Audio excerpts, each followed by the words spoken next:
Hello, welcome back to ProcureCon Contingent Staffing.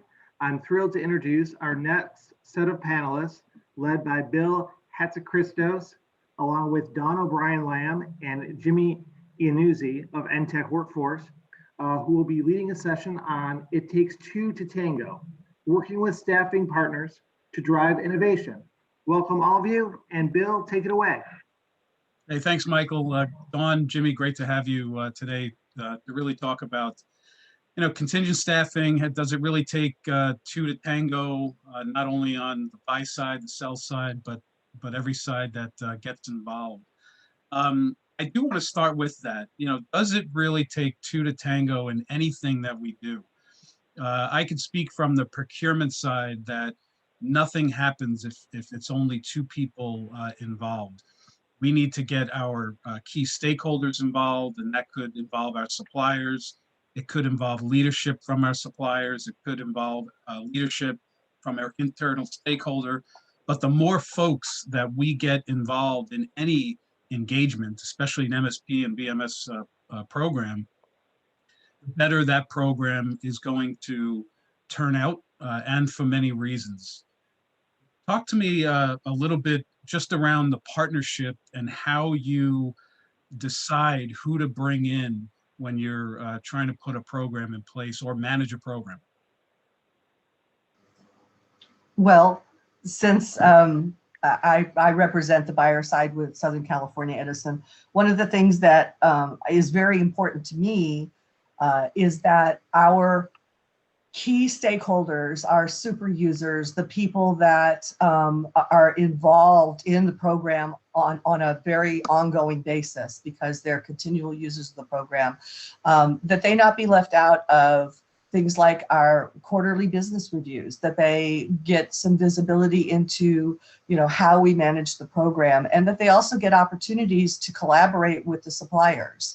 I believe that organizations that don't allow the stakeholders and the business users to know a little bit about and feel comfortable with and have faith in the partnership with our suppliers, that is not going to lead to success. It leads to those comments like, well, you need to bring in this supplier who sent me all these emails and these great presentations because you've never, I don't think you can handle this. And a lot of that's because it's a blank wall to them. We've been so vendor neutral that they don't even know, pretty much that there are a list of suppliers that they could be collaborating with. So I think that's really important, is to bring in those business stakeholders. And then, communicating and collaborating with the suppliers. Jimmy has said some really interesting things about that relationship, and that's absolutely key. So yeah, it is more than just two people. Jimmy, any thoughts?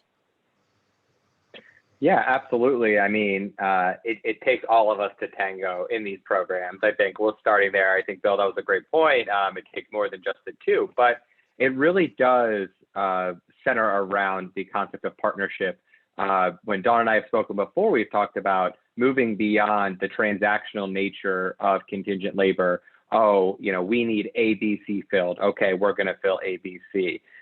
It's about looking at it 360 degrees, looking at forecasted needs, understanding the stakeholder needs, what they're coming up with, having the suppliers, us, inspire confidence in the programs to the end users, to these engagement managers by being involved in the process, whether that's attending quarterly business reviews, offering our input and our feedback on the trends we're seeing in the industry, or it's speaking up on individual intake calls, asking interesting questions, driving that confidence level to the end user, ultimately these engagement managers, that the program that we have in place, that the buying community, the procurement folks, or the MSP has established is reputable and one that can drive repeatable success. And so for us, it's really about identifying where we can drive confidence in the program, not just being a transactional partner in day-to-day and filling roles, but being that trusted advisor to that buying organization, to those engagement managers, that, hey, when you need something, we're going to be able to provide that for you, or alternatively, we're going to provide you real world analysis on maybe how you could pivot your tough need or your niche skill into a success. So you mentioned QBRs, and both of you have been involved in them. Both of you have led them. What does that QBR look like in the two models that we're aware of, whether it's an on-prem model versus an MSP model? You know, what are the different aspects of those meetings in each of those models? Well, I think a lot of it depends on what kind of a relationship you've developed with your key stakeholders. If you have I've never been in a situation where we've had our own in-house program, so it's always been MSP based. And so have I built over the course of my program management, have I built a relationship with my MSP so that when they come in and they're providing metrics and measures, that it's not just a dry, bland, list of numbers, but that they know who the stakeholders who are invited to this meeting, which aren't just my leadership. And I'm in HR and I have always represented HR, or the procurement people that are partnering with us, but that it's actual people that use use the services. So what are they telling them about how we've made their life easier, their life better, how we're going to do more of that in the future? And also, what kind of strategic thinking can they bring to the table to start having people look at the program? You talked about the difference between transactional, having them stop looking at the program that way, but start thinking about it in how does this help me with my business? When I look at my workforce landscape, am I really appropriately engaging with the right avenues for the workforce that I need for the future? And so that QBR should really excite people and get them fascinated and interested in what's going to happen in the next 12, 13 weeks or 6 months, depending on how often you do them.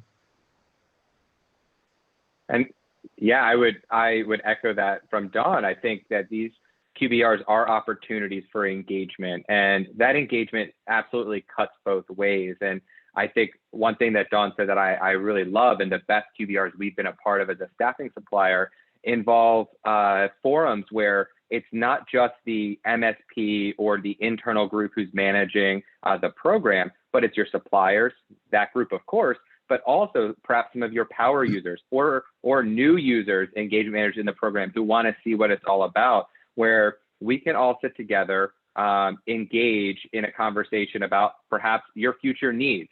And we as suppliers can then ask questions about, oh, how do you see this technology changing your path? Or how do you see this, bringing offshoring onshore, or vice versa? How do you see that affecting the model? And that sort of knowledge sharing and knowledge forums are really great to, again, inspire confidence both ways.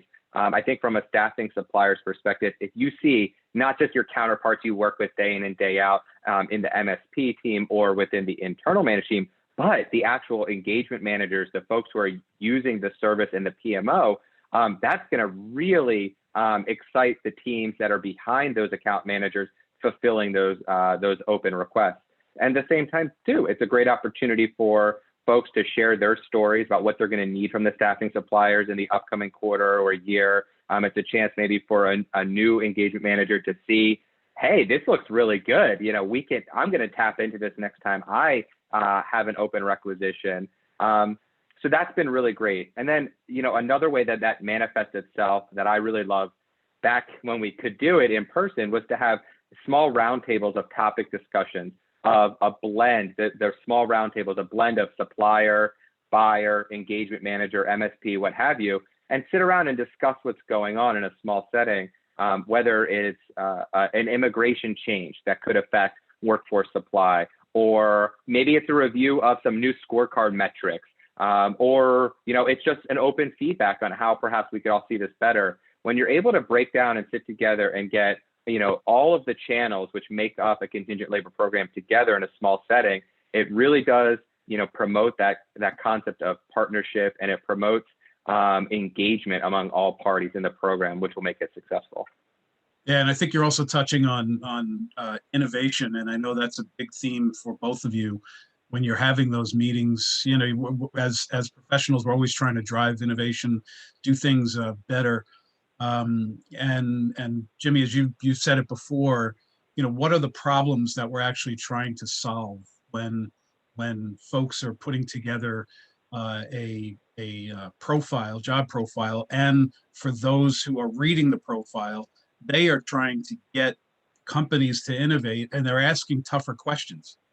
You know, I know you have a perspective on that. So how are you being innovative, or what are some of the things that you're seeing out in industry where they're really innovating the relationship between the employer and the potential employee?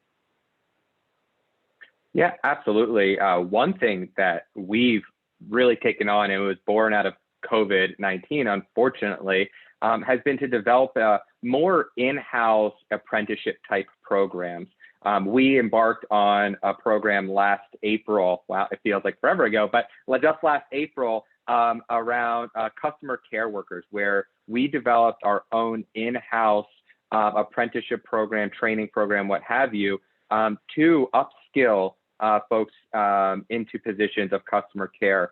We see customer care as such a gateway profession for a lot of folks. You can get into call center leadership, of course, you can get into workforce analysis, even tech support. So we wanted to go out and proactively capture the attention of our buying partners, our clients, by developing our own workforce to support their needs. We knew early on customer service was adversely impacted by COVID-19. There wasn't a lot of remote technology for customer care workers. They typically go to call centers. So let's prepare them, let's get them tested, let's get them understanding what it means to work from home. So that way, when the technology caught up to the virus, we were then able to deploy some of these resources. So that's one area that I like to speak about that's in the COVID age. But another one is perhaps looking at metrics a little bit differently. Dawn and I have spoken about metrics and partnership before. And one of the metrics that we really like is identifying what we call grit. These are positions which you fill after X amount of time. If your KPI is open to close 30 days, you know, for me, I look at our recruiting team. Who is filling the positions that have been out there a long time? That's really important because it's not just the immediate positions that need attention, it's those long-term ones. And I feel like if we're really going to drive partnership, it's going to be not doing what's just convenient, those low-hanging fruit, it's staying on those positions. So that's one of the areas I really like to emphasize is take a look at metrics. And we talk about quality metrics in our ISO practice here at NTech versus quantitative metrics. So what are we doing to measure our quality and our satisfaction? And I think grit, as we call it, is an important aspect of that. So those are two areas that we're looking to innovate. Certainly, I could talk for quite a while, so Dodd, certainly happy to yield the floor here and keep the conversation going. Yeah, before we go to Dawn for her perspective, I'm sure that folks who are watching and listening to this are like, Jimmy, give me some other metrics, because I don't have metrics, and I want to really impress, you know, my leadership, and I want to have a good program. I know of one that we've talked about is the timeline to fill, and then, you know, that leads into your grit program. Can you give folks who are watching just a couple of more metrics that they should be looking at? Absolutely. So another one I really love that we do in-house, it's an efficiency metric, it's a ratio, it's outbound communication to unique candidate submission. We want that ideally to be low. I feel like the industry sometimes gets a bad name because you have these blasts of emails and calls that go out to people who aren't really qualified. So what we look is that ratio between outbound communication, how many forms of outbound communication does it need to capture a unique candidate submission to our client? And so for us, you know, the goal is to always drive that down. That means you're targeting the right candidate. That means you're efficient in your communication. You're not blasting, we've seen it before, you know, you're not blasting an email to architects, actual building architects, for perhaps a software architect role, which I'm sure anybody who's watching has a relatable story to something like that. So for us, we love outbound to unique. And then we also do have turnaround time. I wouldn't say this is like super relevant, or I'm sorry, super innovative, but we do look at turnaround time. How long from the time the position is released to the time we get our first candidate submitted on it. That is an important aspect for us when, especially in today's age, when information is needed quickly on candidates. We want to measure that, what we call TAT, turnaround time. All right, perfect. Dawn, what metrics do you look at or have developed to measure performance? Well, mostly the standard ones. I mean, we do a scorecard. I'm looking for suppliers who don't orphan and abandon our requisitions.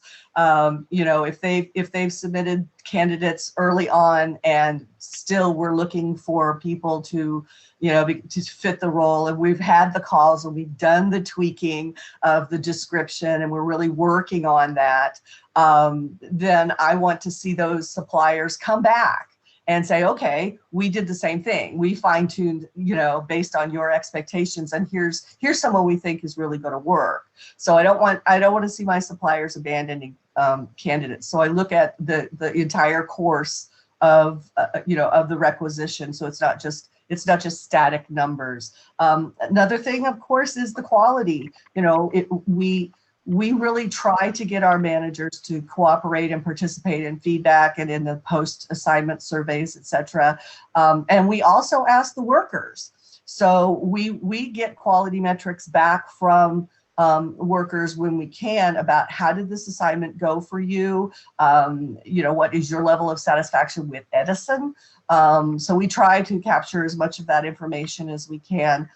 It's not just, one of my challenges is that I think that our workforce feels more connected, and I know you see this everywhere, to the company they're working at than the company they're working for.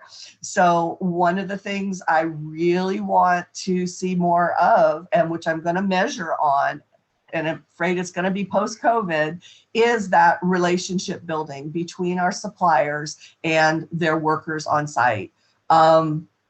I want to sponsor meetings where they can get together and they can face to face with their employees and really make them feel more like they're part of the program. So did you come to those meetings? How many of your employees were able to actually, you know, participate in that? What was your feedback? So more softer metrics than hard numbers, I think, is going forward. We got the hard numbers kind of fixed. I want to get into some of the softer metrics about those relationships. And also, how can Edison, how can me and my program, how can we build better relationships with our supplier base? So I'm looking for soft feedback. Do surveys play a role in collecting some data?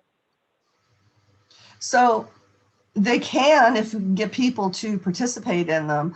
Oftentimes, you know, that's a big challenge. People are kind of surveyed to death.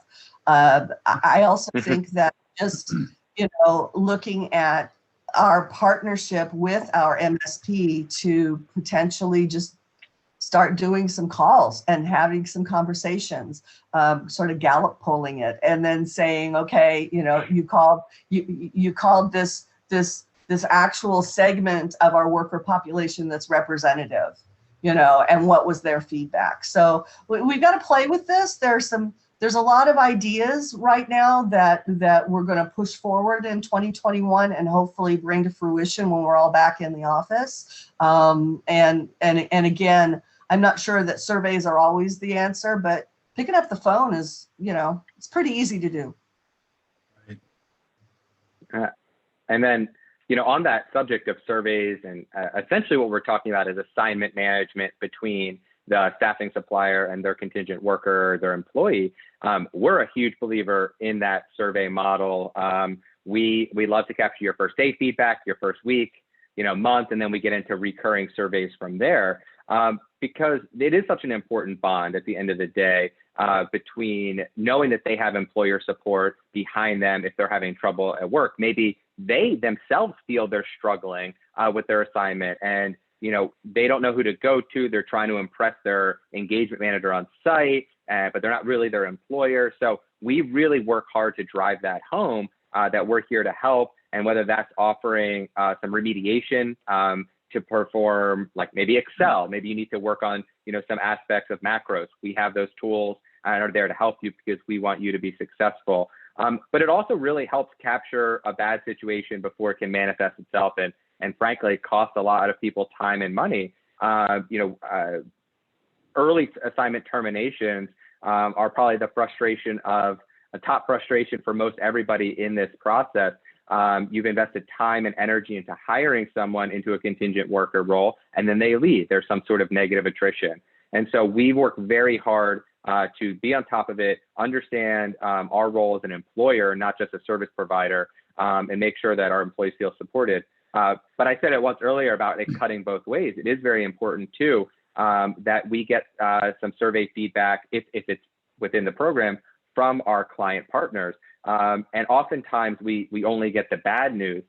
We really love to hear the good feedback when a contingent worker is doing well. That really helps engage that worker. And if I can say, Dawn, we got some great feedback from your on-site supervisor, great job, keep it up. That goes a long way, especially in today's work environment. And so we work very hard to work as a partner to our clients, understand the good, the bad, the indifferent, and understand it. Nobody wants to get that call, we're so tired of so-and-so, it's been 4 months and they just don't get it. And we are sitting here for the first time just hearing about this. We want to insert ourselves earlier, help coach if we can, help support them to ultimately make the assignment successful. So there's a there's a term in procurement which is resonating with this conversation, and that is a trusted advisor.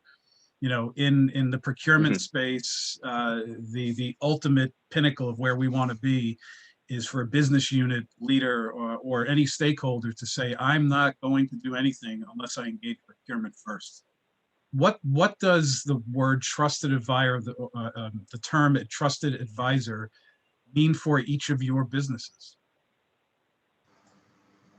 Well, so for me, a trusted advisor is somebody that I will pick up the phone and call, and they will have suggestions and answers, and they will collaborate in terms of where I want to go with the program. And I have those in a lot of different areas. Some of them are my suppliers that I've been working with. Either when I was running an NMSP, I was in partnership with them at those companies, or I grew up with them, in programs earlier on. They're people that I go back to. But I also consider a trusted advisor as someone who volunteers information to me that I need to know. Someone who will reach out and say, were you aware that this was going on? Or were you aware of this new, of this innovation, or of this new process, or of this new way of doing things? Those to me, people that I can really have confidence in, who haven't let me down. So, it's kind of a common sense definition of what a trusted advisor is, but you earn it. You spend time cultivating those relationships. I don't think there's anybody that I would call a trusted advisor that I've known for 5 minutes. I mean, they're people that I've been working with for years and years. And you build that. You build that through relationships. You build that through never letting people down, and also being honest when you don't have the answer, and being honest when you make a mistake. Hey, I blew it. That was a goof. All of those things. So it's the good and the learning from experience. All of those things for me are what create that trust, so that I can keep going back to that well over and over.